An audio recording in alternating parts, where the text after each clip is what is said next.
Assalamu alaikum warahmatullahi wabarakatuh, everyone. I hope you're all well this evening, inshallah. Today, on this very regular and normal day, I'm joined by a Muslim revert brother, originally from the UK but now located in Egypt, brother Myles Abu Mustafa. Assalamu alaikum, brother. How are you? Wa alaikum salam wa rahmatullah. Alhamdulillah. Another day above ground, another day to be grateful. No complaints in my world. Yes, MashaAllah, how are you? Yeah, I'm very well, thank you. Same here. I'm just happy to be alive, really. But yes, alhamdulillah. So, as we've got a lot to discuss, but before we sort of get into discussing, why Muslims shouldn't celebrate Christmas, the status of Prophet Jesus, peace be upon him, in Islam, I just want to give the viewer some insight into your own personal journey, if that's okay. So can you please share about your upbringing in the UK and whether it was religious or not, and what life was like before Islam? Okay, Bismillah. So I was born in Aylesbury, which is, the county is Buckinghamshire, so it's called a home county. Right. So a home county is one of the counties that borders the M25 around London, but it's a rural location. So I grew up, like my family, my uncles, my grandfather, my mother grew up on a farm. So even though my parents weren't farmers, I grew up in the countryside. And I guess that means that it's not the city life. It's not crowded. It's kind of well-to-do. It's very whitewash. So there's not a lot of diversity. Like my primary school, maybe just like a couple of Asian siblings. Other than that, it was just like everybody was Caucasian, which is not a big deal because it's England at the end of the day. So you'd expect that to be the majority. And just a relatively normal upbringing, I'd say. Played football, played rugby, watch cartoons and that.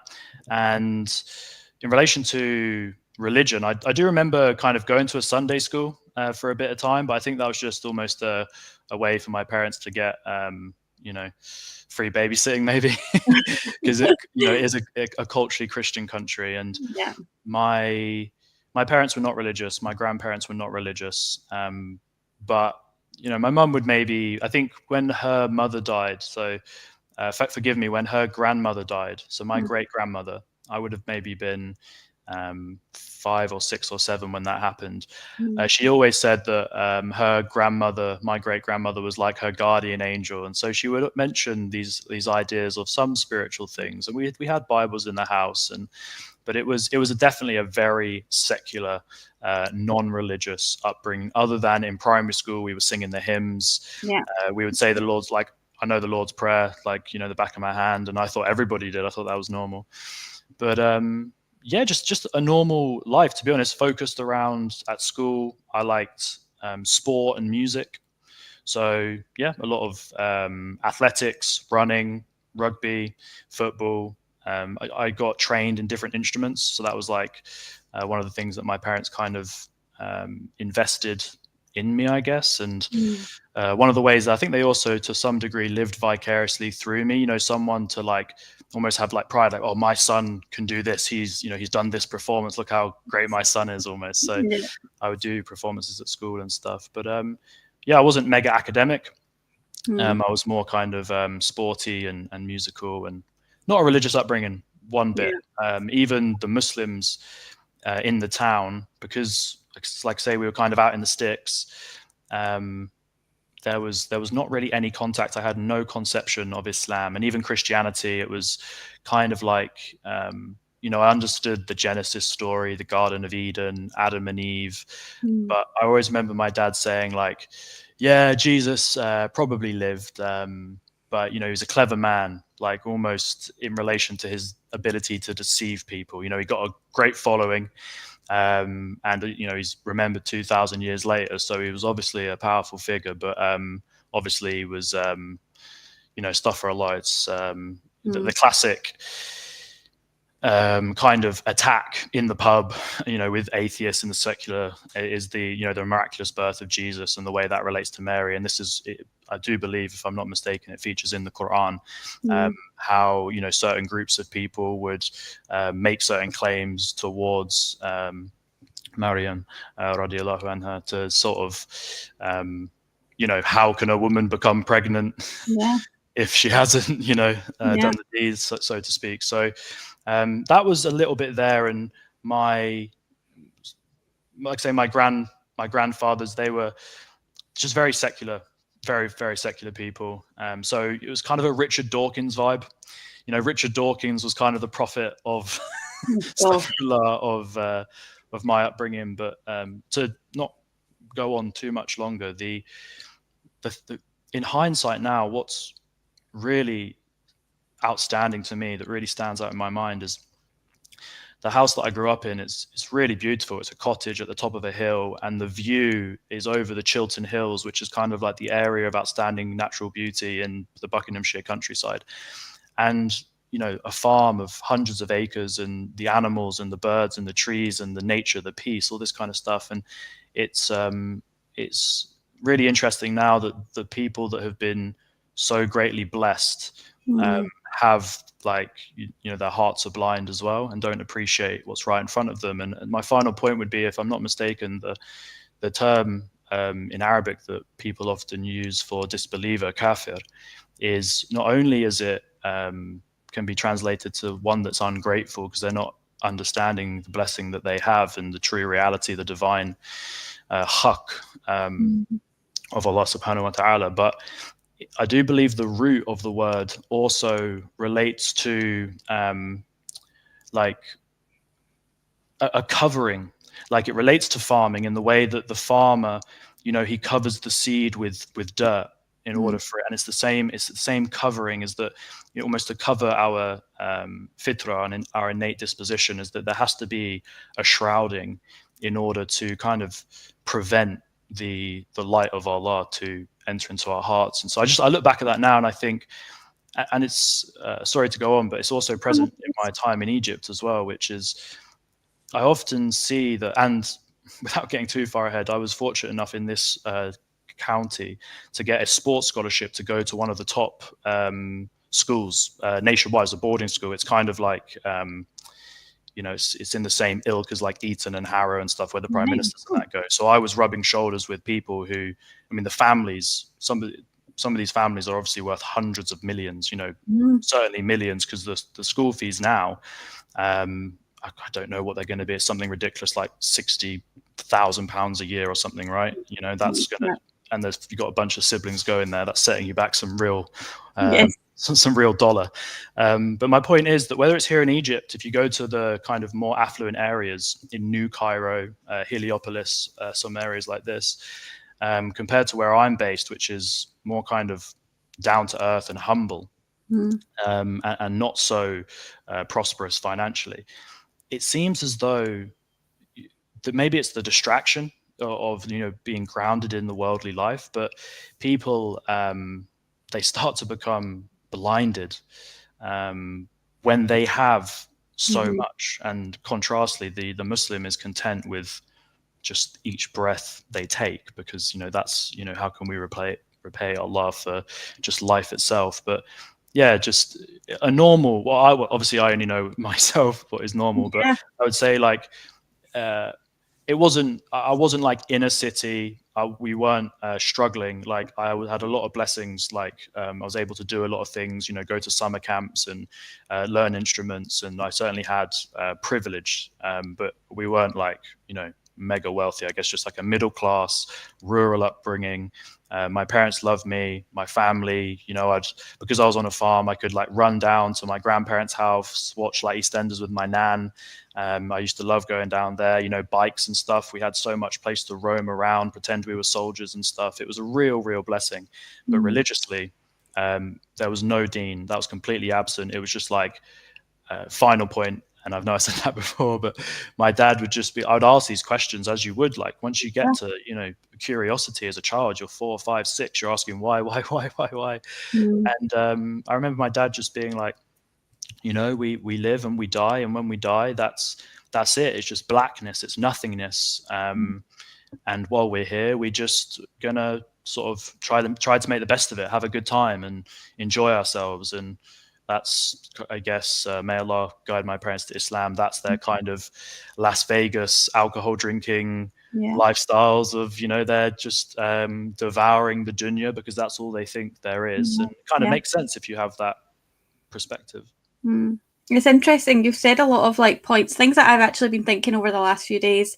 Interesting that you say, you know, the way that you're brought up is a lot of people in this country, in the UK, are brought up very similar to yourself, you know, living in a so-called not religious household, but there is a sort of sense of maybe there's Christianity, maybe not, going to Sunday school, saying the prayers.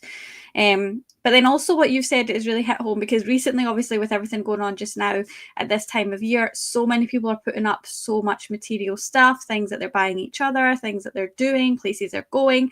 And everybody that I've seen doing that, or most people, don't believe in Islam, are not Islamic, or don't, you know, have any religion in their hearts. And you do think that maybe they think this is all there is. And the fact that what you said about your dad saying that after this it's just black, I don't, even if I wasn't a Muslim, astaghfirullah, I don't think I could believe that. You know, how sad and scary to think that when you die, that's it. There has to be something more, even if thank God we are so blessed that we know Islam and we are Muslims and we know what will happen afterwards, because that's sort of what gets me through the hard times, is to know, you know what, this is going to pay off. If I just get through this, inshallah, Allah will reward me later on. And that is what gets me through. Faith is what gets me through everything in life. And I think most people in the UK from Christian backgrounds are basically, like you said, you know, atheists. As Muslims, of course, it's Islam always first for me. But I do generally think that Britain, if Britain was a proper Christian country, a Christian nation with religion embedded into the politics, I think it would be a much better nation. You know, even though it's not an Islamic nation, but still it would have some sort of, you know, basics that are sort of to do with Islam, because there are some things that are intertwined. And I mean, I remember a time when Christianity was respected and practiced in Britain. And like you said, they would say prayers in schools to start the day and sing hymns during the morning assembly and have a sense of God. But that's all changed. In the UK, like most Western countries, is a secular atheist nation now. It's really wild and really scary to bring up your kids in this country now. Alhamdulillah for Islam, because as Muslims, you know, we have not lost our religious identity. So you went from atheist to Christian to Muslim.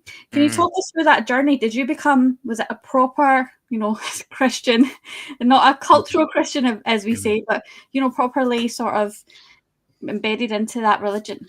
Yeah, so I mean, I think the first step that people obviously have to take in order to become Muslim is to believe in al-Khaliq, the creator.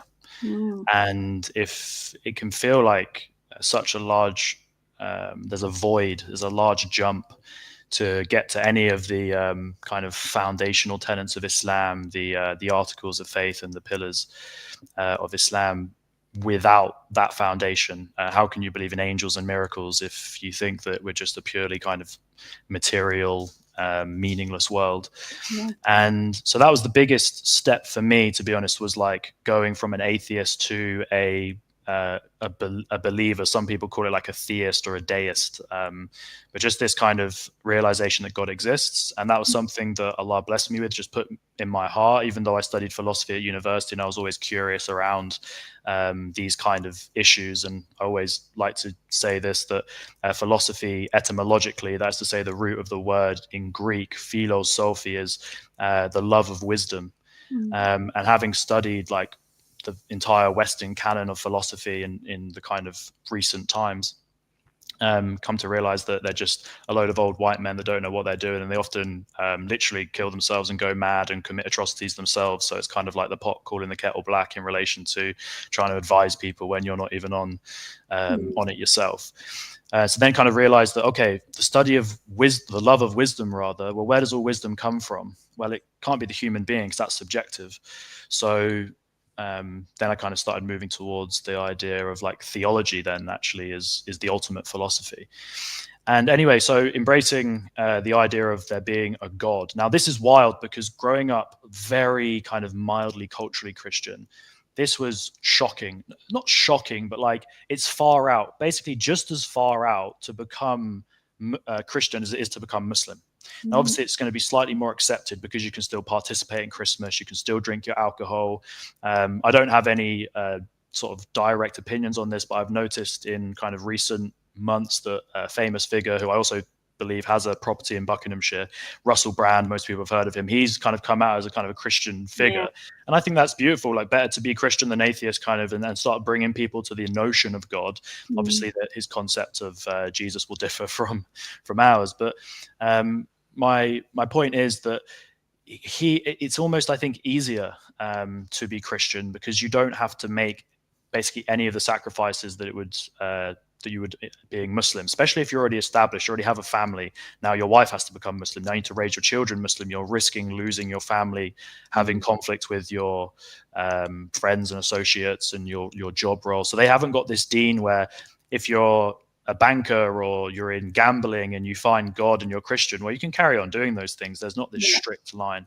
But long story short, once I had this notion of God, of the divine, of this real pull to live a kind of a God-centered life, and I was now looking for a spiritual framework, looking for a tradition to implement these feelings. I mean, I had just this notion of like, it doesn't seem right to me not to show my gratitude for being alive, just to show my thanks. Like I need to pray. So I would buy like C.S. Lewis's book, How to Pray. And I was like researching the different methods of prayer and all the different religions. And I was kind of doing a comparative religious study, looking into all the philosophies, all of the different points of creed or aqidah. And after looking into all these different ones, really getting into Taoism, Buddhism, Hinduism, so on and so forth. I did look at Islam, but I kind of brushed over it quite quickly because of its, I think probably maybe some part reputation, but also just its foreignness and just this like idea of like me being Muslim is just way out, man. Like the Eastern religions, I could almost see myself being a Buddhist, like shave my hair, live in a little monastery in like the hills or something. But I lived opposite a church and I was like, I'm looking at all these religions, like it just kind of makes sense to be Christian. Like I'm English. I kind of grew up partly Christian. And my great grandmother just passed away actually around this time. And I inherited a Bible from her. So that was kind of cool. So I started reading this old Bible and that. And yeah, I mean, to encapsulate it in a nutshell, from the day that I kind of accepted Jesus, which was not as a part of the Trinity, but just as like a real historical figure. You have to believe that Isa alayhi salam was a real human being that walked on the earth, first and foremost, not a metaphorical figure. And I just remember I was in the church. So I started to go to this church opposite where I lived in Manchester at the time. I'd go once a week on a Sunday, and I was just kind of going really slowly, just taking my time, not trying to rush anything. And I had this feeling inside the church. It kind of was just this feeling inside. I was just like, yeah, Jesus, awesome guy. Like I'm feeling like this is like a good path. Obviously super impactful. Like the whole world has been transformed, Christian or Muslim, because of this figure. So stop like trying to fight it. Stop trying to like resist. You can ask 101 questions, almost just put my guard down, accepted Jesus. And then from that point to embracing Islam was like approximately 6 weeks. And I was intense in those times. I was going to in the town because I moved away from Manchester, like basically as this happened. And the town that I was living in at the time, they had 2 churches, and I would go to both services on a Sunday. So I was like, I was proper on it. I'd go to the first one at 8 p.m. I'd go to the 8 a.m. rather. I'd go to the first one at 8 a.m. I'd go to the second one at 11 a.m. I was being like, yo, get me in that river, get me baptized. I was reading loads every Sunday. I'd do these like, what were they called? Something like Sunday reflections. And I'd write, several pages, on like a Word document, just typing in different questions I had, and I was super into it. But the bones of it is that the issue was the divinity of Christ that wasn't resonating with me. And at the start of the congregational prayer on the Sunday, they would read this thing. I think it's called the Apollos Creed or something like this. And they say as a group, they say, I believe in God Almighty, the creator of the heavens and the earth. and I believe that Jesus is our Lord and Savior, and He died on the cross to save our sins. And I'd say the first bit loud and proud, but I just couldn't say the second bit because I wasn't going to say something that I didn't believe in my heart. Like I say, I was just taking it slowly.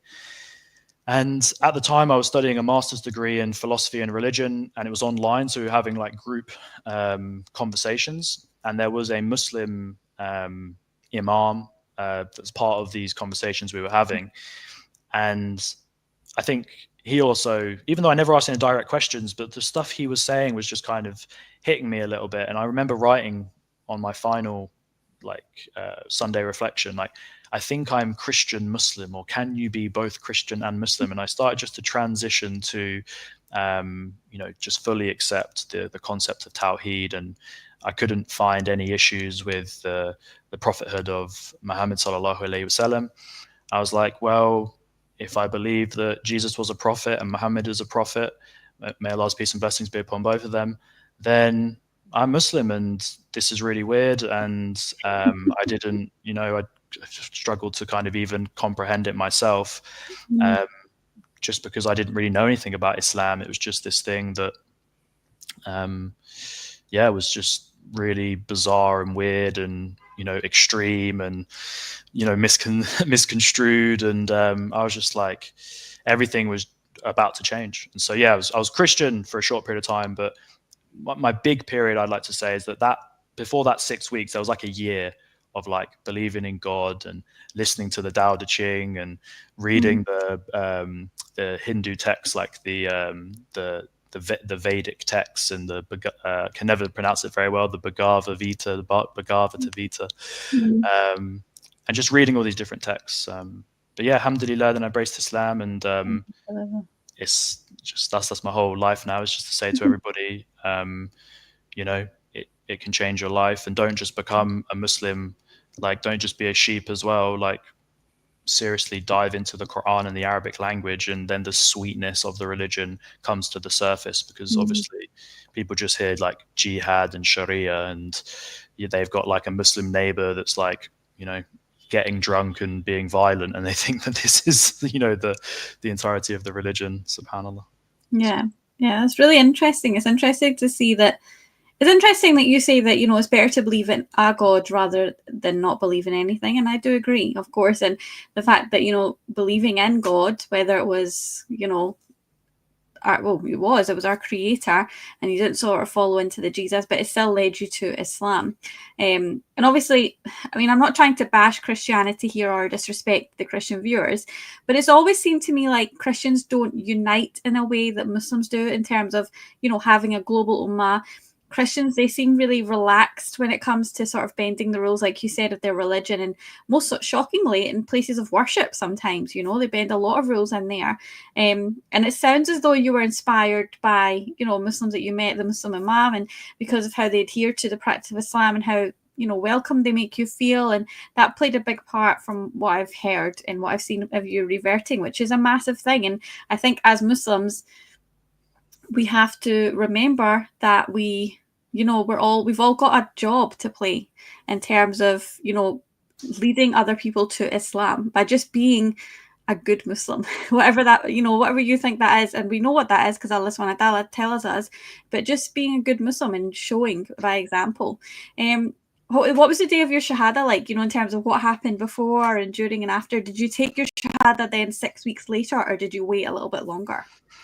It was about 6 weeks, because the day I remember from the church was the 26th of September, and then I took my Shahada the first time I went to a mosque, which was December 3rd.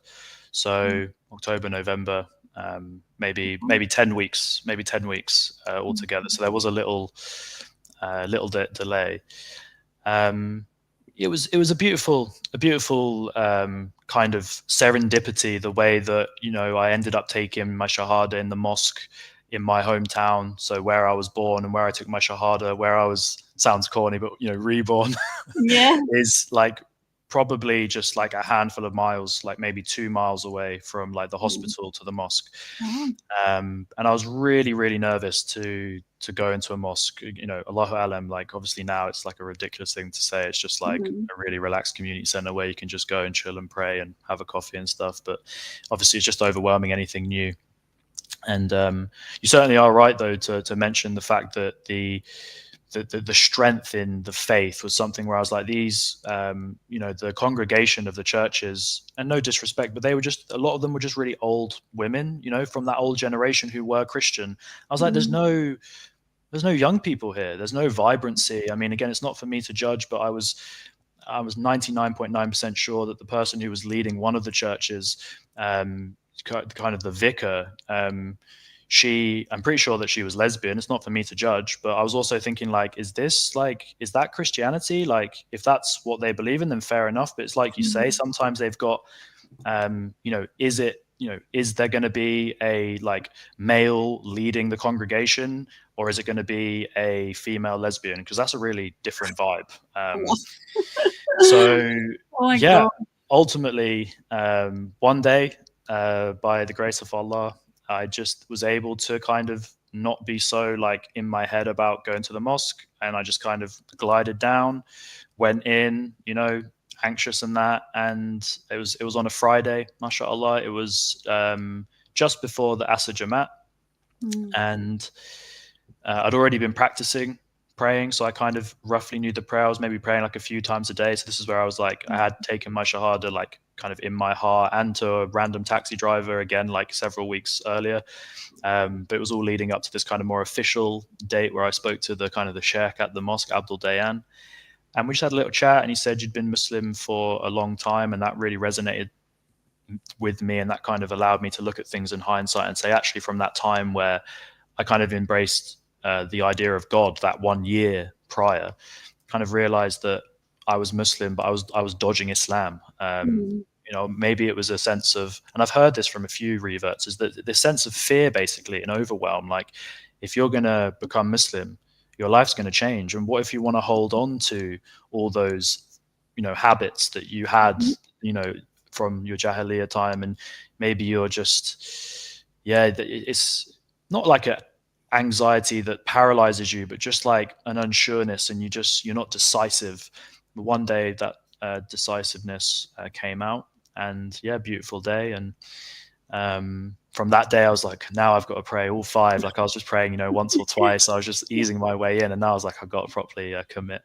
Mashallah. I mean, I do hear what you're saying. I've heard also from many reverts that, I mean, they've said that they've thought about how difficult it would be to break those habits, but when they've actually done it, it's been a lot easier than they thought it would be. And I think, like you said, that stops a lot of people from reverting to Islam, because it just feels like a bunch of rules. And I can see that from someone that's, lived a certain way. And I really do think that, Muslims that are reverts are better Muslims than born Muslims, because they have to fight for it. They have to search it. They have to look for it. They have to, break their habits. Sometimes they have to leave their families behind. And they're really dedicated to the deen, and then that becomes their life. And a lot of born Muslims take that for granted. I've spoken to many reverts, and there's always a mixed reaction from families and friends when they hear the news that someone has become Muslim. Some people say that their families were totally accepting of it.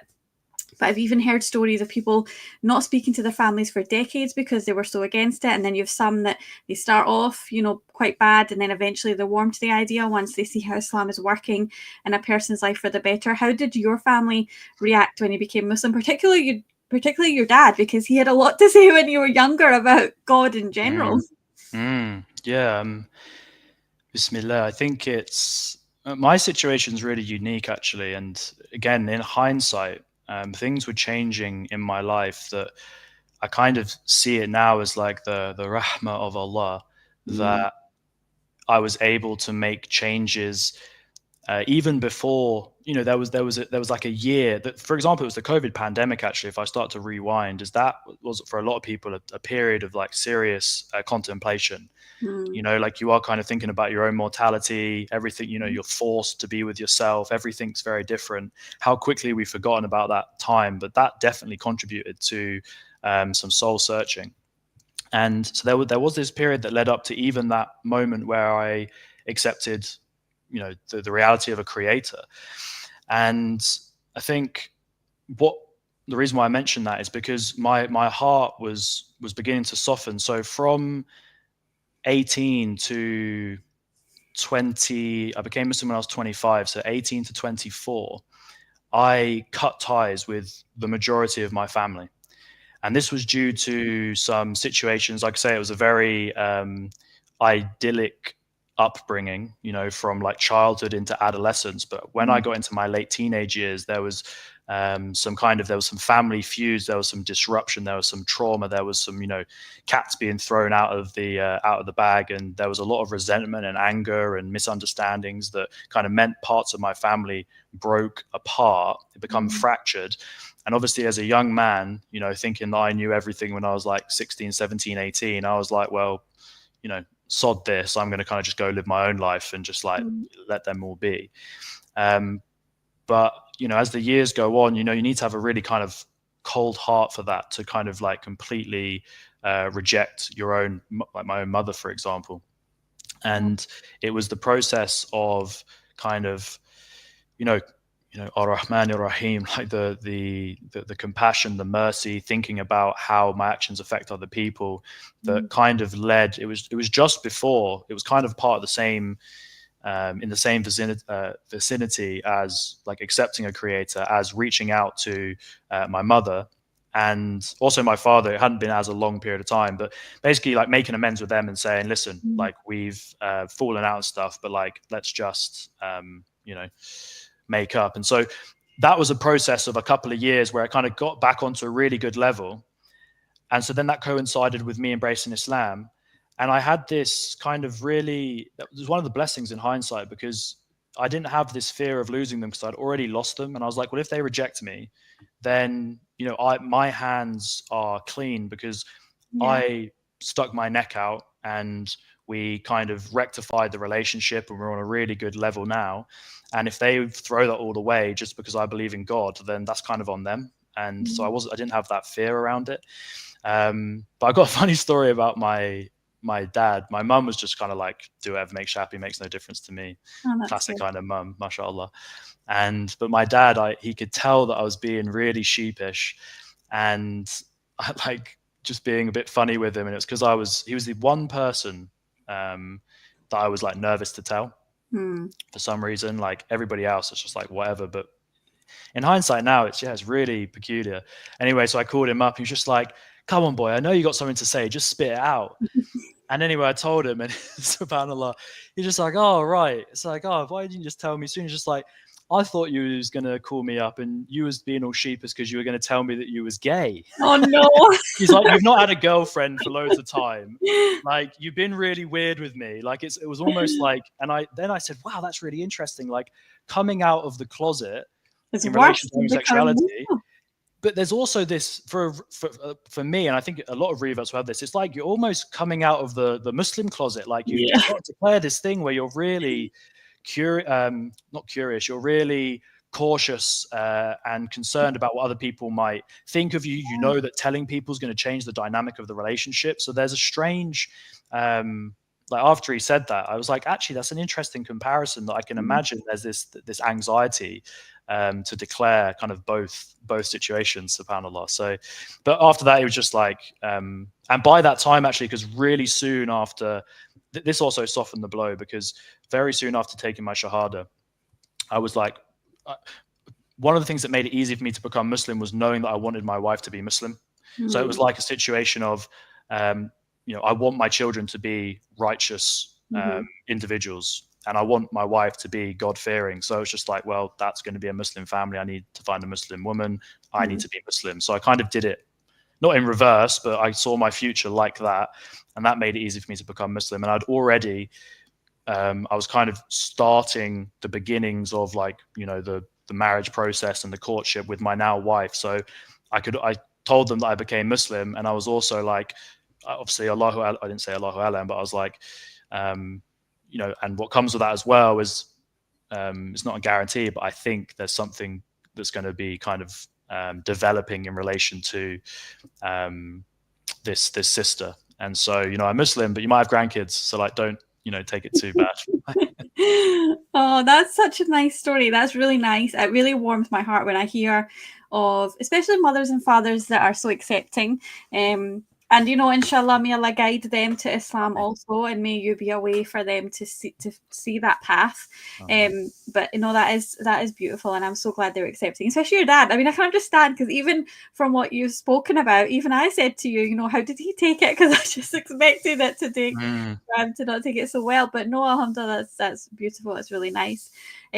Speaking of family, today is a very well marketed day that they call Christmas, the day that your family members will be celebrating. And so I always find it quite interesting to hear how reverts deal with that, because I mean, to be honest, there are many born Muslims in the West that celebrate Christmas too, out of ignorance, not knowing that it's a sin to imitate people of other faiths and to celebrate their days.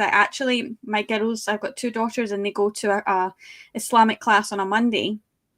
And their teacher in that class, she was talking about her kids, her boys are older now, they're in secondary school, and how they go to school and other Muslim kids tell them about how they have Christmas trees and they're going to get presents, and then her boys go back and say to her, why don't we have a Christmas tree? Why don't we get presents? Why do you wear a scarf and their mums don't wear a scarf? And she was like, look, everybody does their faith their own way. And sometimes I think Muslims sort of give us, it's more difficult then to explain to your kids when there are other Muslims out of ignorance that are doing these things. And I can understand as a parent how difficult that is.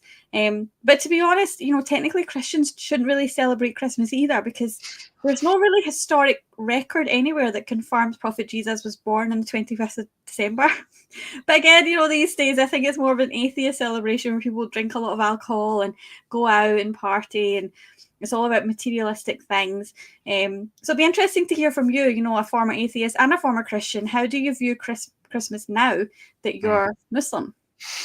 Yeah, I mean, wallahi, I think this is actually the same as pretty much my whole family.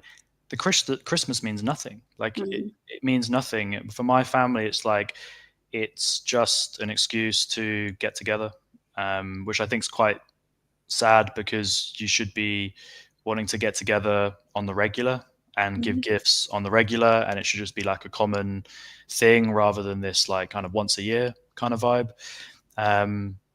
But yeah, no, they do follow the more pagan roots of it. They're absolutely not Christian whatsoever. It's just like, it's the shortest day of the year and it's cold and it's dark, and so we have the fire and the lights, and it's just bring a bit of joy to the kind of the gloom of the winter. And if I'm not mistaken, the origins of like Christmas coming into the Christian faith is the Roman Empire, where initially it was a polytheistic pagan empire, and to kind of amalgamate the two, they started to kind of bring them together, and that's the whole December 25th situation. So for me, it's nothing, and it never really was anything. And I also think it's a bit, I don't like the sense of, oh, but it's nice for the kids. It's just like, but it's just all a lie. It's just a lie. And I know that they think that what I believe in is a lie. They think that Allah is a lie. They think that, the angels and the miracles and all of these different fundamental parts of Islam, they think that's a lie too. So they think what I'm teaching my son is a lie.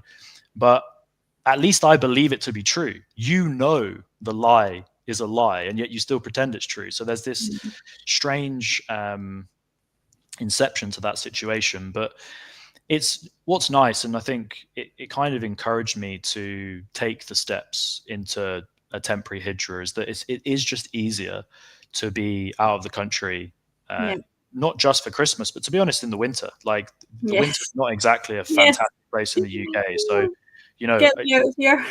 the sun's out here, like it's 20 degrees. It gets chilly at night now, but in Cairo, you get the weather app out and you realize that there's not a lot of clouds. You get a tan.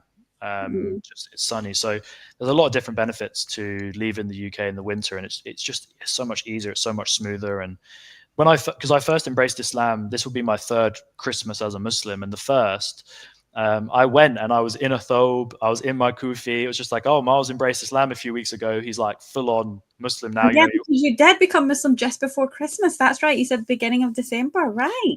And the kameez that I was wearing was one of those, like, you often find brothers wear it. It's like black or like navy. It's almost like a polyester. It's like a shiny thobe. Mm-hmm. So like they were like, wow, you're wearing this like like spandex dress with this like kippah on. This is God. like, things are changing. Do you know what I mean? And you're not going to have a drink with us. And obviously it's pork central on Christmas. Yeah. But it was like, I wasn't going to not do that because, like I say, I was brand new. I was only a few weeks in. And then last Christmas I wasn't present, but it was like the first one where I wasn't. So it was like a little bit uneasy. But mashallah, now I think they catch the drift. Like I say, nobody's messaged me. I was a little bit concerned that it's not a concern. It comes from a good place, but like I can imagine my mother like FaceTiming and wanting to kind of glorify. She did it a little bit with the FaceTime like a week or so ago, where she wants to include my son in the celebration. Like, look at the lights, look at the tree. I'm going to get him presents. I'm going to do this. And I have to like be very kind of gentle to say that like we have got a very clear line in the sand that this is not of us. You just kind of do it because you do it. And even when I've had conversations that get into a more deep and kind of informative nature about all these different, they're just kind of like, well, and it's just kind of what we do. And they're just not going to change it now. But yeah, for me, it's nothing. And it's really nice, like I say, to be in Egypt, where although there are Christians here, and if you go certain places, it'll be present, it's nothing here too. So it's just a normal day. I did nothing different, studied my Qur'an, learned my Arabic, and lived a normal day. Yeah, and it's interesting now that you say that, because obviously your mom's got a grandchild, and it's different. I think a lot of people will say, well, it's harmless, it's just lights, it's just a tree, it's just presents, it's spoiling your kids, it's harmless. And even as Muslims, I mean, like you said, in the UK, it's everywhere. Everywhere you go, everything you put on the TV for the kids, every activity that you do, it's constantly everywhere. And it's difficult to not, and people wishing you Merry Christmas, and you don't want to wish it back because we're not allowed, you're not supposed to, and you're like, Happy New Year. I'm like, that's as much as it goes, so it is difficult. And I mean, like you said, it's basically all comes from pagan times, Christmas trees, exchanging gifts, dinner, parties, even Santa Claus, whoever that hell that was. It's all come from Roman times. There's not one mention of it in the Bible. And again, I have nothing against family time or treating your children, having a nice meal. Like you said, you should be able to do that every weekend. Every weekend you should get together as a family and spend that time together. But other people of other faiths are free to do what they want. But I do think as Muslims, taking part in that or imitating that in any way is not permitted. And I don't encourage that. And I think that especially if you have children, you're just confusing your children. And then that might lead them down a path to go that way instead of coming towards Islam. And if you do that, you might as well celebrate, Jewish holidays or Hindu holidays. It can be endless. We have Eid twice a year. And we were talking about this before about, going all out on Eid, or trying to make it more about, Ramadan is coming, and, really explaining to your kids why we do Ramadan and why we do Eid. And the first thing we do in Eid is get up and pray, put on nice clothes, we eat something sweet, and you go and pray. And that is what your kids should learn about. But yeah, we had a very ordinary, bland day today. I don't even think I didn't get dressed until like after lunchtime. I was cleaning the house, I was cleaning the kitchen, doing the Hoover, stuff like that. So yeah, we had a very bland day. But yeah, like I said, the marketing in this country, I can understand why you did Hijrah to Egypt, because this time of year, I really do. I don't like it at all. The cold, the over Christmas stuff, it's too much. So what I wanted to sort of move on to was, the biggest sin in Islam is associating partners with Allah subhanahu wa ta'ala. In modern Christianity, the majority of them believe Jesus is equal to God, astaghfirullah. So us taking part in Christmas is a major sin. And as Muslims, we believe Prophet Jesus, peace be upon him, was a messenger of God. What are your thoughts of Prophet Jesus, peace be upon him, now that you're Muslim? Did that help in learning about Islam because you knew that Prophet Jesus was part of Islam? Yeah, I guess I'd like to kind of say that I accepted Jesus, and then Jesus brought me to Islam. Alhamdulillah. Like it's, I was actually listening just an hour or two ago to a scholar called Bart Ehrman or someone like this, kind of famous Christian theologian guy, and he was talking about the Synoptic Gospels, which is the earlier ones. Other than John, all of the Gospels kind of agree that Jesus was just a man, basically a prophet. And so, yeah, like the most Christian thing that you can do is become Muslim. And I think that it's, it didn't make any sense. And I think the thing I'm thinking about, to be honest, just to go back 1 second, is one of the tricks of the shaitan, and something that I don't think they consciously get joy out of it, but when somebody lives a very, what can appear to be rigid, but it's a very meaningful and uncompromising lifestyle, is that they want to, say it's not a big deal. It's just like, well, it is a big deal. And I'm not going to, something that I didn't want, I always knew I was going to live this lifestyle, but I wanted to, with my family, with my friends, ease into it. And now that I've come to Egypt and I've been Muslim for 3 years and I'm settled, I've got a foundation. I really am in all areas going to draw lines in the sand, because Christmas comes with alcohol and pork. That's the standard situation. Just, to be honest, I'm not going to be, and people see this as extreme. I know my friends are just like, why can't you don't have to drink, you don't have to eat it, but like, it's not fair for you to kind of control the engagement and say that those things can't be present. I was just like, well, unless, that's fine with me, basically. I'm willing to not be there unless because one of us has to compromise. And why should it be me over you? My compromise is something very deep and meaningful to me. You don't really care either way. So that's another thing, is I just think that the classic Christian problem is one of pride, is that they have, I don't know, the Russell Brand thing comes to mind, that Russell Brand becoming Christian. I would have loved him to become Muslim. I know, and I thought that's where I thought he was going to, and I was disappointed. I was disappointed when he became Christian. I was like, oh, but I think you really do know the truth. Why have you gone that way? It's because I was listening to a podcast with him recently. He's like speaking to a pastor, and it's not just the believing he's God. There's all these, it's all of the things I didn't agree with Christianity all relate to this. It's yes, it's the divinity of Christ, but it's also the fact that he died on the cross and rose again, and that's the forgiving of all the sins, the incarnation. And again, or even the what do you call it? The sins of Adam. We're born sinners, whereas in Islam we have that clean slate. We're born pure. The child is pure until they get to the time in which they become responsible. Scholars differ again in the modern context as well. But let's say if you raise a child well and they get to 10, 11, 12 years old, they should be conscious, understanding, righteous young people, and from that time they should be responsible for their actions. And if they start to sin at that point, then that kind of makes sense that they're going to start to kind of pollute their soul, so to speak. But yeah, I don't like just like the whole doctrine around I accepted Jesus, all my sins are forgiven, he died on the cross for us. It took God to come to earth to make a kind of blood sacrifice. I just couldn't get on board with it, and I've got no qualms with Christians, and I don't really feel there's a lot of benefit in debating them. It's just like lakum deenukum waliya deen, simple as that. So I love Jesus, alhamdulillah, alayhi salam. I think that I think Isa is a beautiful name. I was considering, if Allah blesses me with another son, maybe pull out the Isa. I know, I love that name too. There's so many Isas now in this country. Alhamdulillah, there are so many. That is a beautiful name.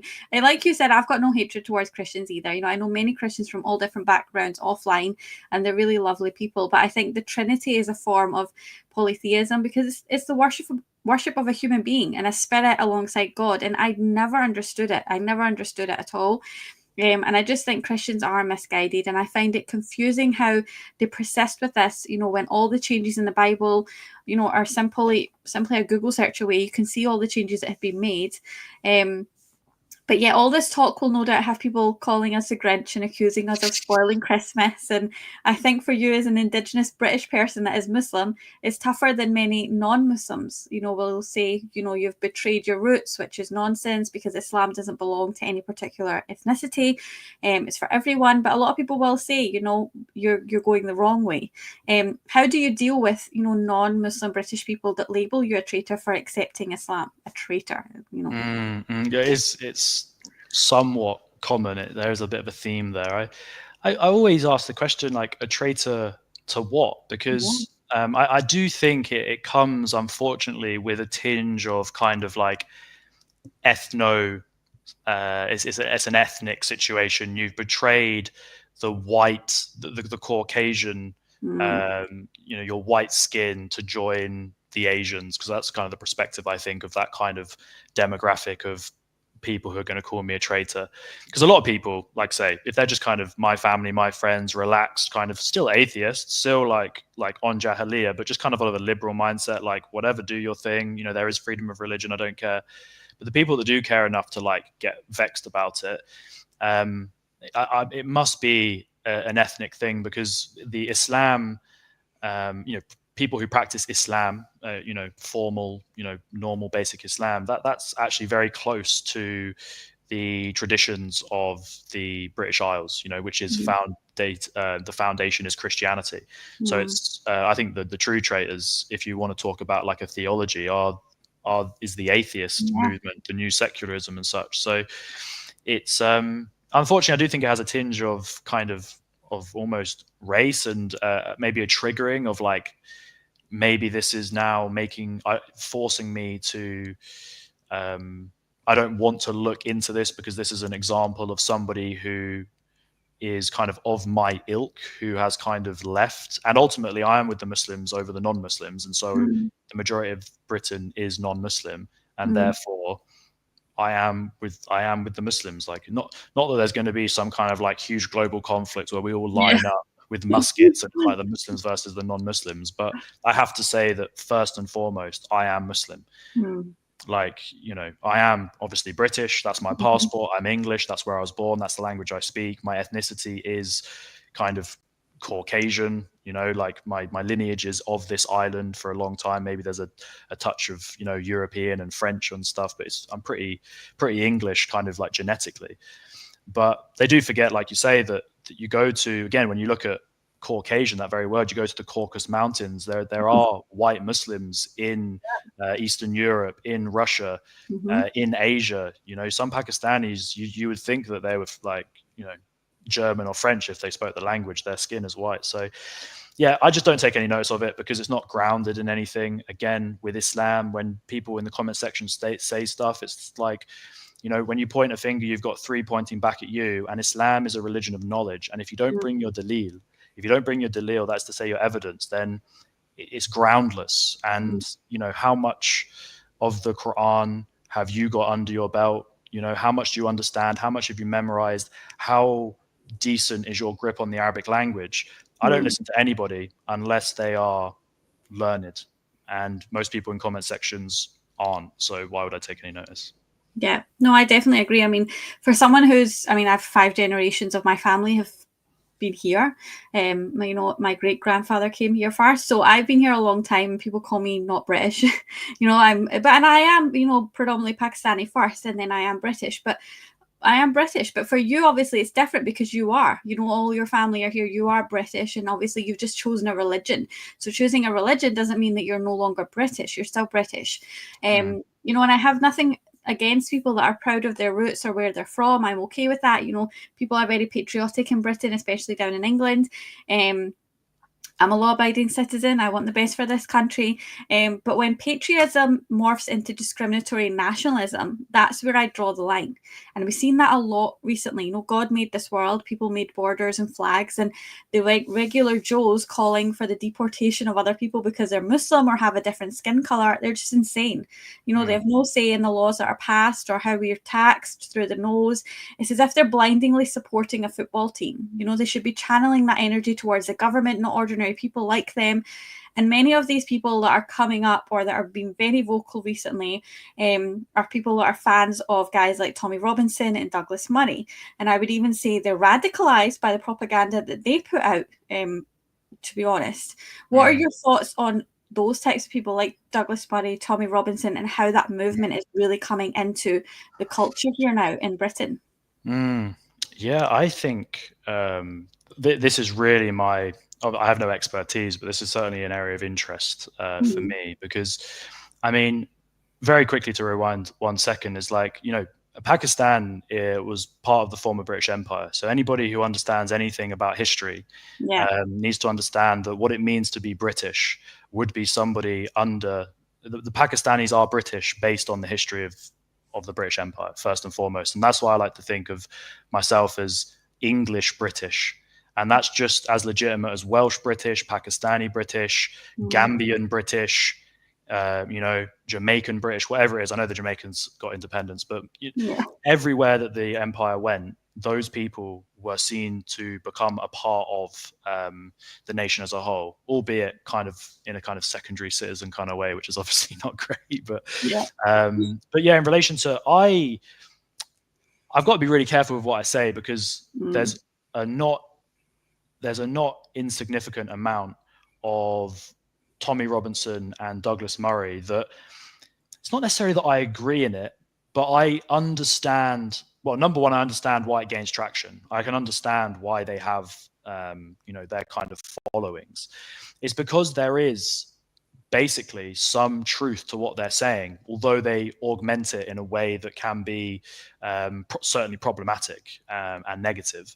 I mean, these guys are a lot older than me. I'm 28. These guys are going to be 15, 20 years my senior.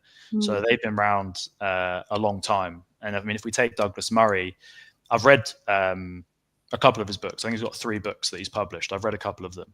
And, we look at like The Strange Death of Europe. Multiculturalism is a fascinating modern social experiment that's come at a time where, if you look post-Second World War, multiculturalism has coincided with, in Britain, for example, the breakdown of morality at large. Like, people like my own grandparents, I use them as the example. They've been married coming up 41 years, and they got married before they moved in together. It was scandalous only a few generations ago for people to hook up before they got married. Now, obviously, fornication is rife and accepted, encouraged by the schools. They're literally encouraging people to engage in, safe intimacy, which is like literally giving them the means to get involved, subhanAllah. So what I'm trying to say is that we're in a very strange time where, like, it's a melting pot of new, and studying philosophy, you can look at like Friedrich Nietzsche, the death of God in the hearts of the people. The ramifications of that mean that people have to bind onto something. Without a religion, it's got a religious zeal to it, basically. Nationalism is a kind of a form of identity, because without God, you don't even know yourself. So you need to cling on to something that you can recognize in other people. So, yeah, I mean, obviously, it's not for me to kind of like, I would love these people to engage authentically with learned people within Islam with an open heart, but I don't think that would suit their agenda or their case very well, because they have a classic view of Islam, which is very rudimentary. Like I say, they have no knowledge of the Arabic language. So they're basing everything on like just some English text, which again is like, it's really the iceberg when it comes to Islam. The mega under the water bit of the berg is the Arabic language. And so I really don't take any heed of anybody unless they have mastered the Arabic language. That is a foundation. Tommy Robinson, again, with all due respect, I like my family, the farm I grew up on, they support Luton Town.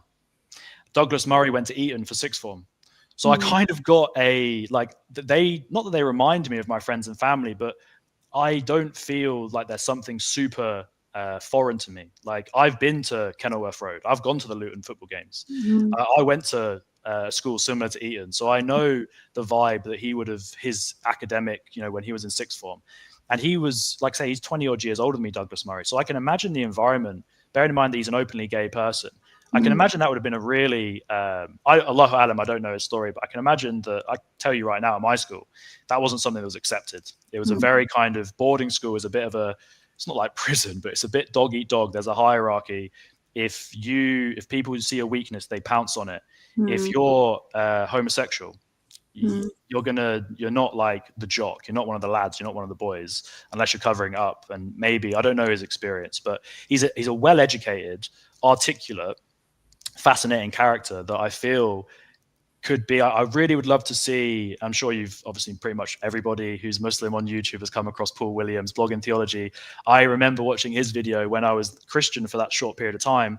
The video saying like basically why I left Christianity, and I love not him in particular. Lots of examples, but people who gave me license to be like, oh look, that is an older white gentleman who become Muslim. Like it's kind of normal, it's reasonable. And I would love somebody like there's a lot of people that could do it, but somebody like Paul Williams to speak to Douglas Murray and it not to get stressful and anxious and tensiony. And that's something that can happen really, really quickly because people have their back up against the wall.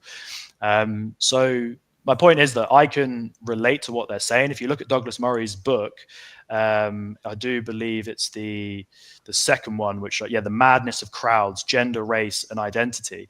He also is actually agreeing with something that we have a common cause in relation to what they teach in the schools, like the kind of whole, again, it's not for me to judge people's journeys in relation to transgenderism and stuff, but it's the kind of the private sphere coming into the public domain. He is talking basically about the augmentation of society and a lot of crazy stuff going on. And him as an openly gay person, I think he sees himself as somebody who is not somebody who wants to bring it all in this very kind of loud and proud way and start to bring the children involved and stuff. So I do just see him almost as a social commentator. And although he sits on the wrong side of some issues, if I can release 3 books and have loads of people buy them and stuff, I think, I always try and look at the good in people, basically. Yeah. And Tommy Robinson, again, it's not for me to slander the gentleman, but when you've been done for fraud and gambling and you're doing all of the stuff that's haram, you can't take any notice of these people. I watched one, I did want to mention this, that there's a podcast or an interview that's really worthwhile listening to or watching with a guy who I've actually been following since before he had a lot of followers. I think his name's Richard Grannon. He's like a psychology person on YouTube, and they do a interview when he's in like Malta or Cyprus or wherever he was when he had to leave the UK. This is Tommy Robinson, and the interview is fascinating. And I found actually a lot of what he was saying, and whether he's like trying to psy up people or get them on side, like I said, I kind of had sympathy and understanding for a lot of what he was saying. But when it come to actual points about Islam, the interview is like 2 hours, and like an hour in, I watched it with my dad as well.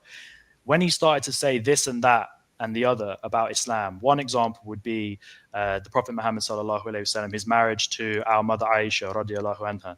This is a classic situation where the disbelievers will come and attack this component of Islam. It's something that is, again, I always try and get across the fact that with Islam, without knowledge, there's so many things that people they're not even qualified to talk about, because you have to get into a lot of kind of sociological situations. But I remember my dad just being like, well, that don't sound right. And it's just like, well, to be honest, I understand why you think that doesn't sound right. Like, it's reasonable. So you can use one aspect of the religion. Muhammad sallallahu alaihi wasallam, when he, for example, like slaughtered a large number of the Jews when there was conflict. It's just like, so he slaughters Jews and he has a child bride. You're thinking, subhanAllah, this is not great kind of dawah to give to the non-Muslims. That's reasonable for them to be like, well, this guy doesn't really sound, sallallahu alaihi wasallam, like a legitimate prophet. But then once you get into the details, there's actually some really obvious justifications for both of these things. And if you have an open heart and you believe in Allah and you accept the last day, and then it's just like you quite easily can justify these things. But if your heart is already cold, it's just, without going on too much longer, something comes to mind that basically you can use the same thing to either like justify your faith or to go further away from it. Like the Qur'an, for example.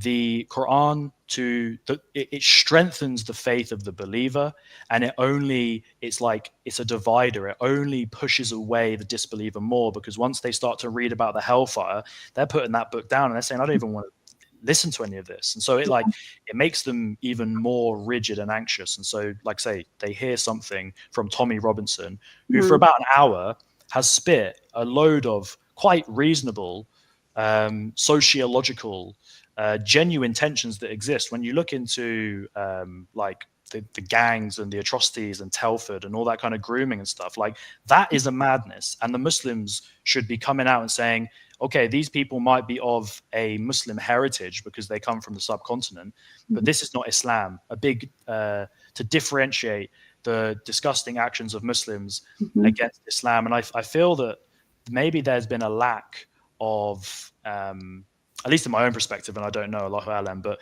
a lack of Muslims kind of coming out and almost agreeing with him that these things are atrocious but don't represent Islam. And he was doing one story as well where basically he's like, oh, I've got Muslim friends and I was helping this Muslim brother. But again, these are Muslims that are like nominally Muslims that aren't on the deen. So he's calling Muslim, and again, not for me to say who's in the fold of Islam or not, but he'll label non-practicing Muslims as Muslim, and then he'll label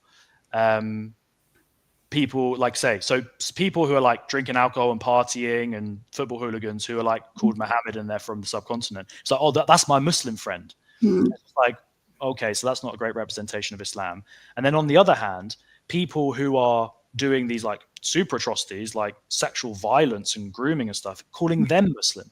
Yeah. So it's like his conception of Muslims and Islam is so far from the truth when it actually comes to, like, say, embracing Islam and everybody inviting you around their house and giving you gifts and genuinely being your brother and embracing you and, you know, like breaking down and, you know, Laylatul Qadr in, you know, one of the nights in Ramadan, and you're crying and you're realizing your own mortality and you've got peace and serenity in your heart and you want nothing but good, and you understand that jihad, the greater jihad, is against the nafs, is against the ego, it's the daily fight against yourself, and it's only the lesser jihad, which is one of kind of physical means, and that's only when you're being prosecuted and perpetrated, and that's just self-defense, and anybody can understand that. Tommy Robinson should understand that himself, because if somebody steps to him, he'll defend himself. If somebody, like I've seen the videos, if somebody, you know, spits at him, he'll give him a smack. It's the same thing. If somebody hits the Muslim's entitled to fight back. So I find them really fascinating figures, Douglas Murray and Tommy Robinson.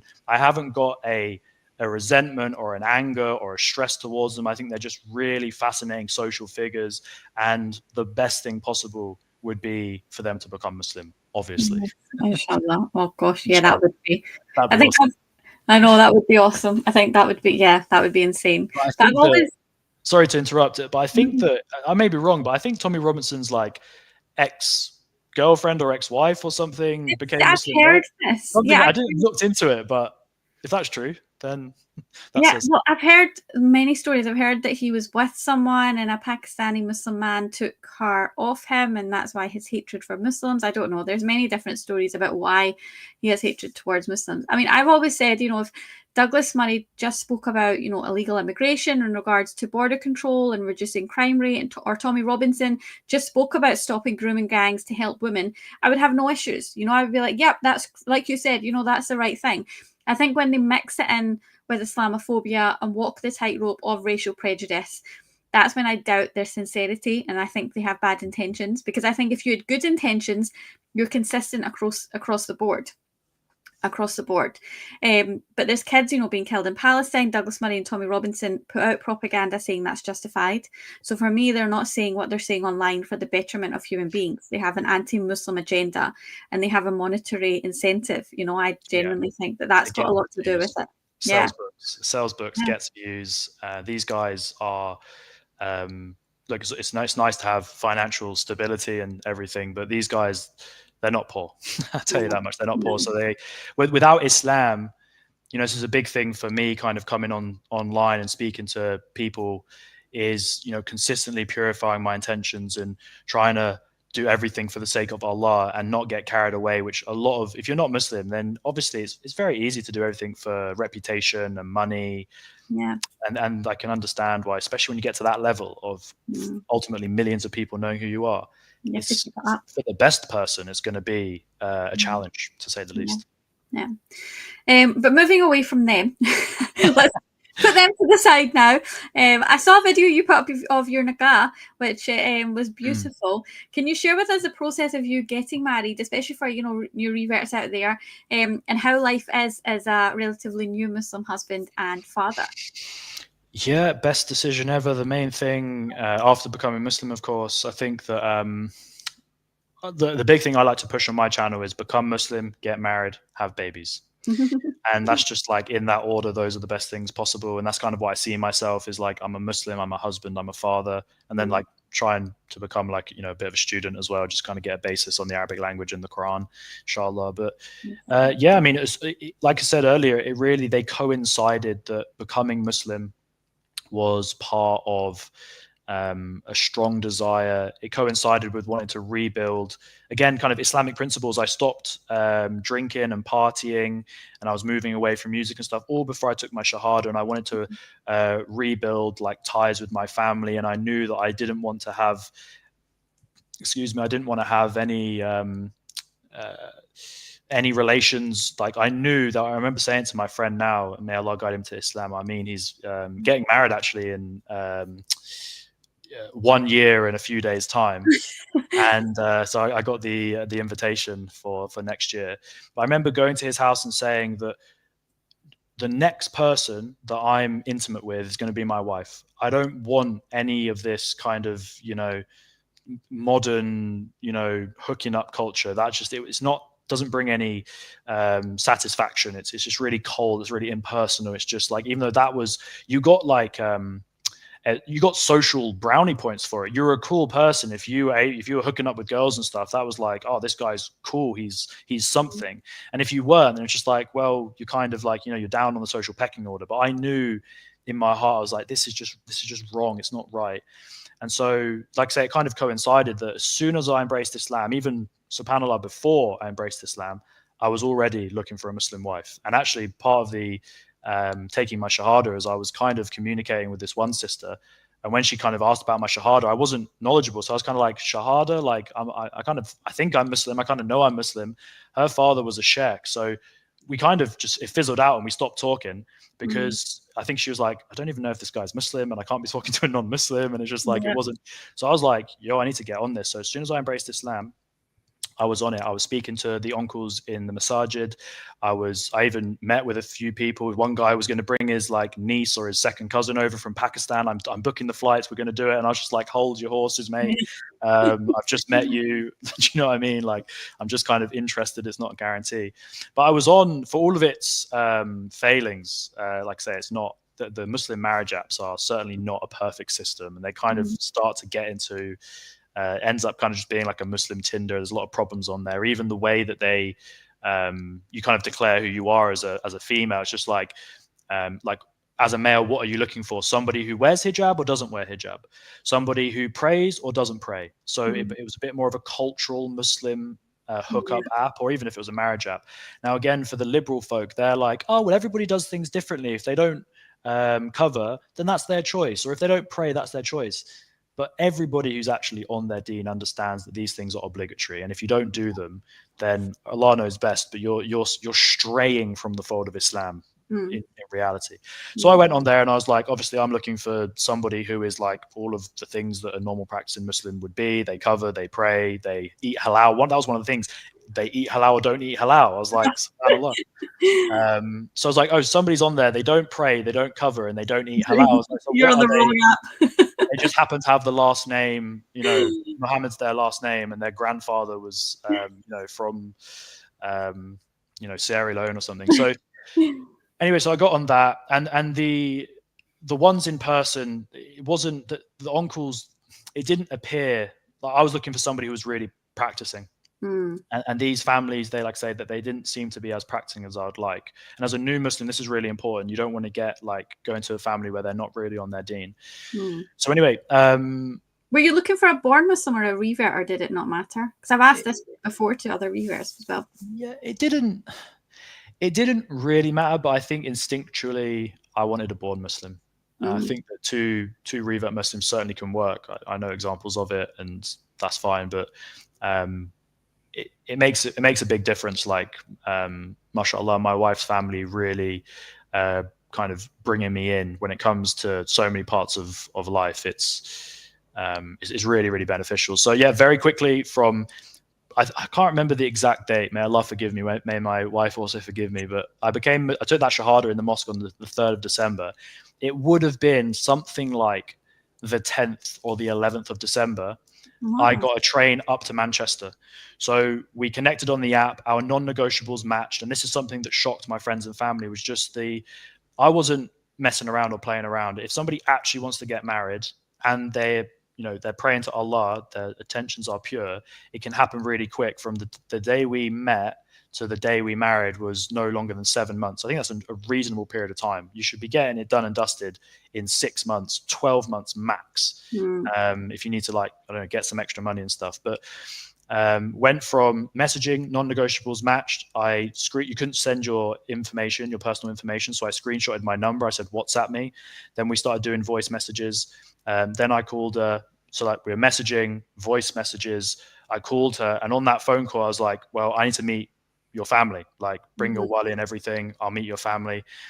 So on that phone call, on like the 3rd day of communicating, I then booked the train to go up to Manchester, like in several days later. Then I met her brother and her brother-in-laws. So like the people married to her sisters. So we're a little gang now, kind of, we're like the boys that have come into the family.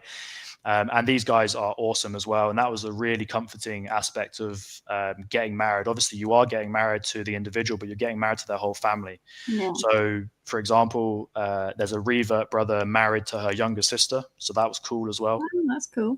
And there's another awesome brother who's married to her older sister, and they've been married for well over 10 years. They've got several children. And so I met the brother and the brother-in-laws, and that was awesome. And then I think maybe the next day I met her mother, and yeah, from that, pretty much that time, I was just like, everything is lining up pretty easily. I'm not gonna, if there's loads of little golden nuggets that are leading to a cave, I'm just gonna assume there's gold in the cave. I'm not gonna. My friends were like, "What? Like, this is," because bearing in mind, I'm telling everybody I become Muslim. Yeah. And then the next time I see them, they're still getting to grips with the Islam. Now I'm saying I'm going to get married, because I remember, subhanAllah, it's a bit personal, but it's fine to share this. Is that I must have told my wife that I loved her probably from that time that I met him. It would have been like 2 weeks laiter. So it was a bit of a crazy one. I was like, I'm marrying you, because I had this long-term perspective in mind. Yeah. I just knew everything was lining up. So I was just like, I'm going to drop the L word. We're going to get this done. Let's get married ASAP. Let's keep it halal. Obviously, mashallah, I'll say this to a lot of people as well. It's not a big deal. This should be standard. But in the context of non-Muslims or Muslims who are off their deen, it's a good reminder to say something I'm really, especially bearing in mind that I grew up from, 15 to 25 on straight jahiliyyah. For those 7 months, I never touched my wife. We were never alone together, like one-to-one. There was 2 times, which even this is, I don't recommend it. And we nipped it in the bud very quick, where the first time I met her brother and her brother-in-laws, the next day I met her mother. But then also, I think I was there for 3 days. The 3rd day, we had coffee in Manchester, in like a public area, and she didn't have a wali with her. And obviously it was halal, it was all fine. We were just talking, we were planning, what do we want and stuff. And we did that a second time when I went up to Manchester a second time. But after that, we were like, we're kind of enjoying this, and there's not really any benefit coming from it. We know we're getting married. So we had a little marriage meeting the second time. But yeah, mashallah, kept it all above board. We did message on WhatsApp and stuff, just almost like as, she become my best friend. That was the other cool thing, is that and that's the other genuine benefit from it, is when somebody becomes your best friend and you build a real kind of platonic, genuine friendship with them, then obviously all the other stuff is like icing on the cake. But yeah, people thought that was crazy to, not, subhanAllah, astaghfirullah, my own brother, may Allah guide him to Islam, was just like, the atheist, the English geezer, the football people, and they're it's a try before you buy system, subhanallah. And so they were so confused, or genuinely, not to be disrespectful, but they were just like, well, like that's just how it is since the post Second World War, when everything's changed, and how quickly as a species we forget that actually over centuries and millennia that was never the way. And we're human beings at the end of the day. We're magnetic. Male and female is magnetic, and so you're not going to have any problems in that area, unless there's like, I don't know, some really bizarre, strange thing. And even if that is the case, I was just like, well, I'll divorce and find another woman. Like, at least I've done it aloud. It's not a big deal. Like, subhanallah. So yeah, without going on much longer, it was really smooth. It was really easy. Her family made it really easy for me. Bear in mind, I was Muslim for like a week, so it was kind of a risk for them in a way. Like, this guy's come in. I didn't have anybody to vouch for me. I was just like, I'm a genuine guy. Just kind of take me like at who I am. And they did. And yeah, mashallah, everything's been really smooth. So I recommend everybody, if they're serious, I get some of these messages like, oh, brother, like you talk about marriage all the time, but I'm not married. It's not that difficult. If you sincerely pray to Allah and you focus, like now all my prayer is about memorizing the Qur'an and comprehending the Arabic language, begging Allah every time my forehead is on the ground in all of the fard prayer and any of the additional sunnah that I may do. Every time I'm always asking for this. And if you do the same for whatever it is, for getting a wife, and you seriously go out and look with like tenacity and vigor, and a big thing, people are too wrapped up in the particulars. She needs to be this and that and the other. She just needs to be wearing hijab, praying 5 times a day, from a good family, eating halal. She needs to just be a Muslim, a practicing Muslim. Everything else doesn't matter. We get old and wrinkly and overweight because, you're 50, your hormones change and stuff. Like, I don't worry about any of that. There's obviously the hadith about the different reasons why we should get married. And the number one reason is find somebody who has consciousness of God. And then you see they, like, mashallah, my wife, she's radiant. She has like an illumination because she's such a beautiful, pure soul. I think people genuinely do look beautiful if their soul is beautiful as well. And there's a kind of like the beauty of the modern world, the capitalism and the naked advertisement and stuff. It's a really kind of fake form of beauty that I think sometimes the Muslims, through their westernization, can get caught up in. And so it was really smooth. It was really easy. And I think if people want to do it, go, like, one of the best ways for, if I have daughters, inshallah. Everything that when I was back in the day, everybody would say to me, the best place to find a husband for your daughters is you got to send your husband, your brother, somebody to go to the Fajr Jamaat on the regular. And if there's a young brother praying Fajr Jamaat, then you don't need much else. And that's kind of what I was looking for. I was looking for specific details that would kind of declare everything else. And mashallah, it's kind of, been really successful thus far. Oh, that's beautiful. That is a beautiful story. And, in Islam, they say that when you get married, you complete half your deen. And may Allah subhanahu wa ta'ala, give you and your wife a happy and successful marriage and bless your children. And it's nice to hear how you talk of her as well. I think a lot of men sometimes don't have the humility to talk about their wives or the process the way that you have. And it's beautiful that you've described it in that way, and you've described her in that way. And, may Allah subhanahu wa ta'ala keep you very close and bless you both immensely. I've interviewed recently a lot of people that have moved from the West to a Muslim country. Obviously, we spoke about it briefly throughout about why you moved, and I think it's definitely beneficial for adults, but it's also very important for children. To grow up in an environment, especially outside the home, that is Islamic. But then sometimes people say, but then they're not around their family and they're away from, people they know.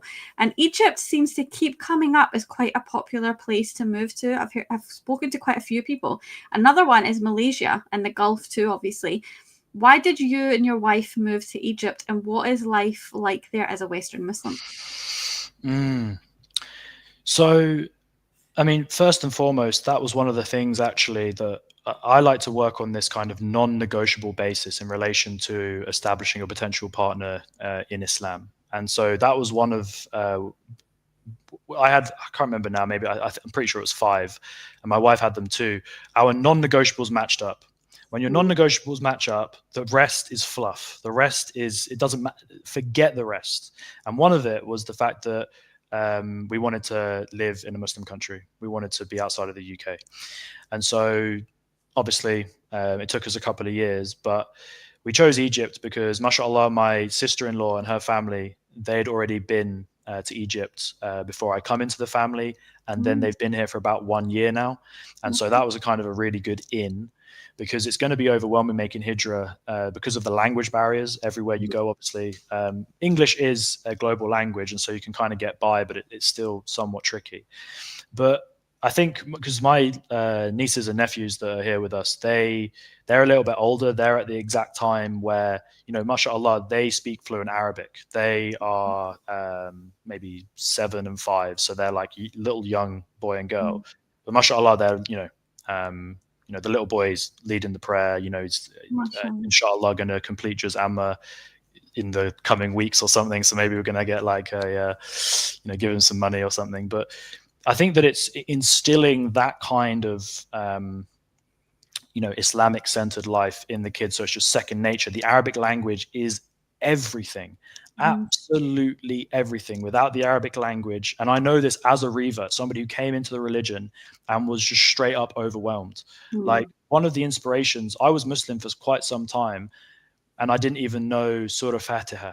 I was just listening to it in the earphones, and I would pray that way, and I'd just listen rather than recite. And I remember one time I was watching Mohammed Hijab, the Speaker's Corner, and there was like a fake Muslim that came to him. And he was like, he kind of saw through him, and he was just like, I can tell that you're claiming you're ex-Muslim. You're not even Muslim, mate. And he was just like, I am. And he's just like, I'll prove it. He's like, recite Fatiha. And the guy was just like, not every Muslim knows Fatiha. And he was just like, every Muslim knows Fatiha. And then he said, I'll prove it to you.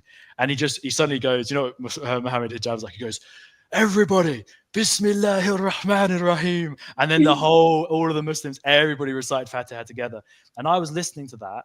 And again, I would have only been Muslim for like a few weeks, but I was just like, I'm a proper Muslim. I learned Fatiha in the next hour. And that's what I've done with my memorization of the Quran. I'm right at the beginning stages, but it is just a situation of, you repeat the ayah. In Mauritania, it kind of incorporates hijrah and stuff here. That Egypt's famous because it is a place of scholarship and learning. There's people who are seriously, the way that they're on their deen brings like me as just kind of a normal person, it raises my iman, because these people, the reason I mentioned Mauritania is because they've also got this really kind of serious dedication to the religion, in a way that they're repeating a single ayah like hundreds upon hundreds upon hundreds of times. When they memorize a juz, for example, they recite that juz 1,000 times, 700 times. And if you break down how long that is, that's all they're doing all day. They are just reciting. Thinking, how can I memorize this? It's just like straight repetition. So anyway, to kind of try and be more concise, I do apologize. No, please do. The situation, obviously, my son is he'll be 18 months in Ramadan, so he's a little older than a year. So we're really at these early stages. For us, it's still an opportunity where my wife and I can get ahead of the game to actually be able to teach him ourselves. For my other family members, they're at a stage where, like, the kids are in many ways more advanced than them, because they're in an environment where the school they go to, they speak Arabic. So the Quran is second nature. The Arabic language is second nature. Islam is second nature. They're not, because there is a kind of a, immersion. We do absorb our environment. I think it's no mistake that a lot of Muslims whose parents or grandparents came to, for example, the UK, that they've fallen off their deen, because when they go to a school where it's not the main thing, it's going to be really difficult for it to not have an impact.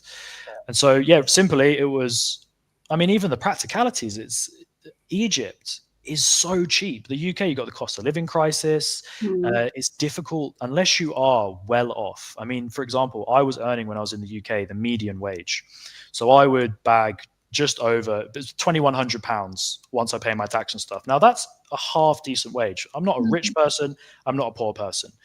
That means that you can live a decent life. I could do pretty much everything I want to do without going VIP and driving a Ferrari and stuff.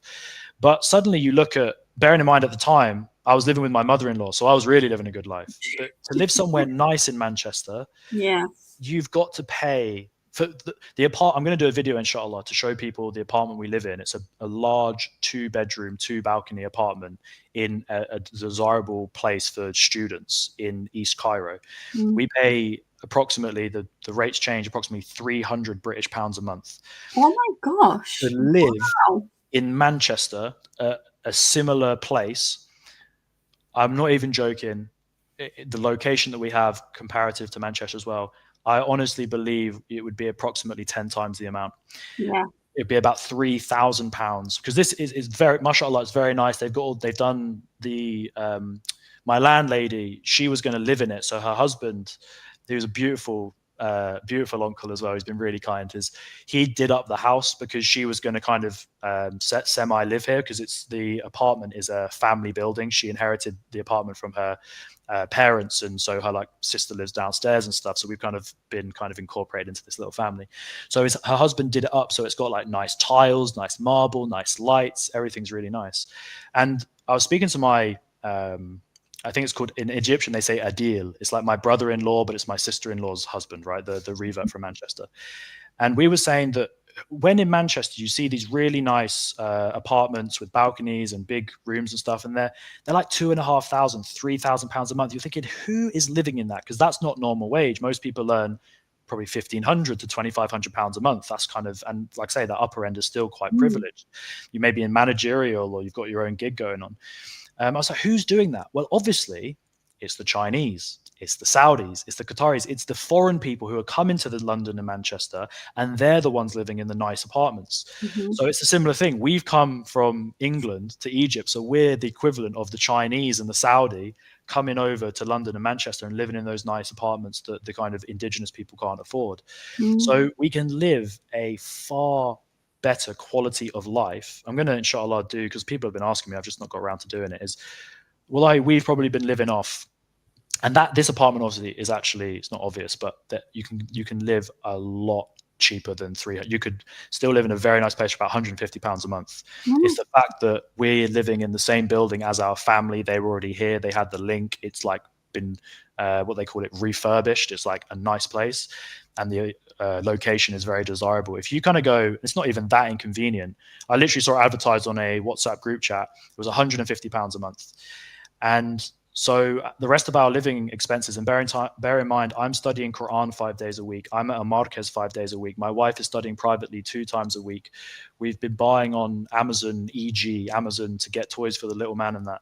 And we are hardly exceeding 600 to 700 British pounds a month.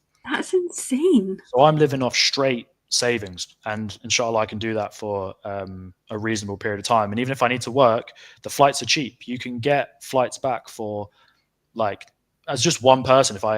This is very common, and I don't really want to do this, but a lot of people, the husband will go back and work, for example, in the West for a month or 2, and that will then sustain them for, we'd only have to do that, for example, twice a year. If you went back for 6 weeks, twice a year, did his work, or if you work online, it's really cheap. It's really practical.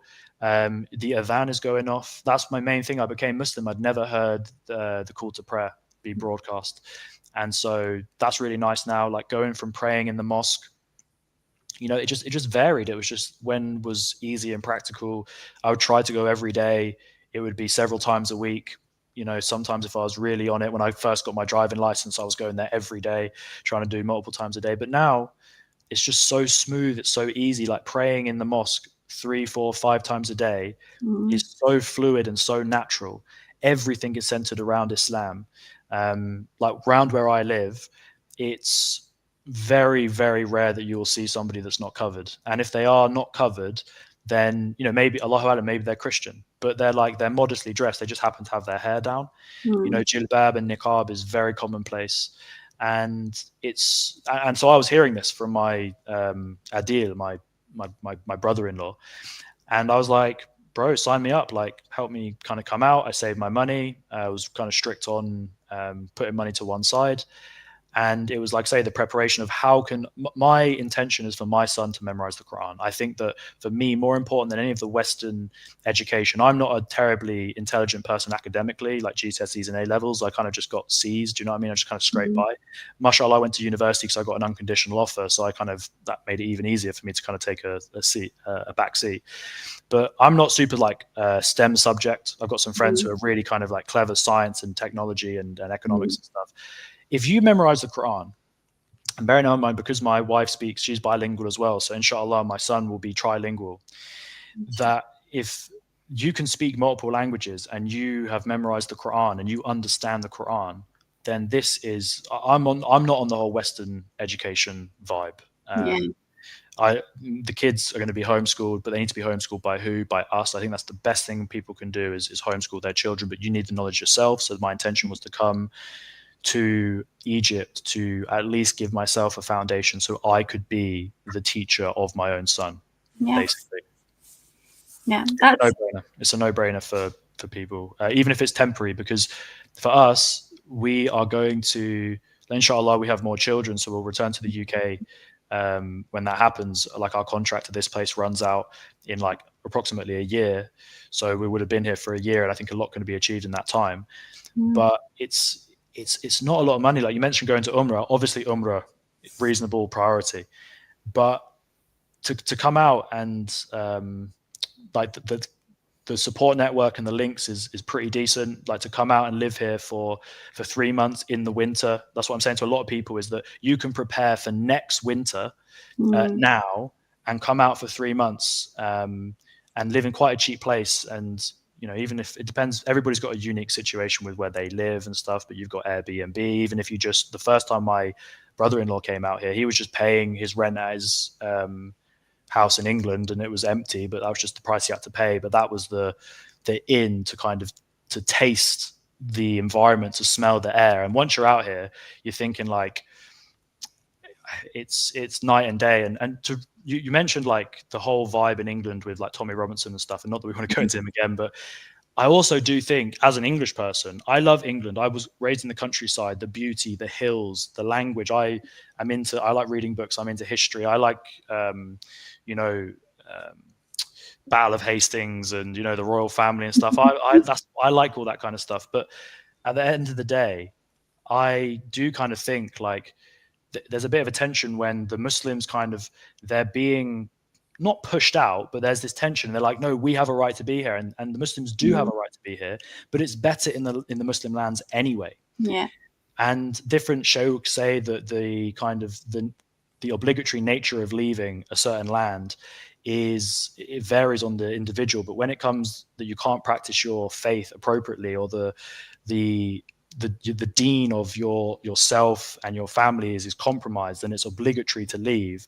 And it's not unreasonable to say that is at least springing up, even when you talk about experiences with Christmas and such. And so it's just that leap of faith. I just say my own experience has been overwhelmingly positive, and I would recommend everybody to get a flavor of it, because ultimately, why are we in the UK anyway? The people, for the non-indigenous people, when you go back, a lot of the shaykhs say, and again, I'm not a scholar, I'm just repeating what I've heard, is that it's actually a lot of the ancestors of people who came to Britain, Allahu Alam, we don't know their exact situations, but a not insignificant proportion of those people would have came impermissibly anyway, because to move somewhere for the dunya, as opposed to, that's the opposite of a hijrah for the sake of Allah, where you move somewhere for your deen, it sets things off on the wrong foot. And then I think, is Allah maybe not telling us something when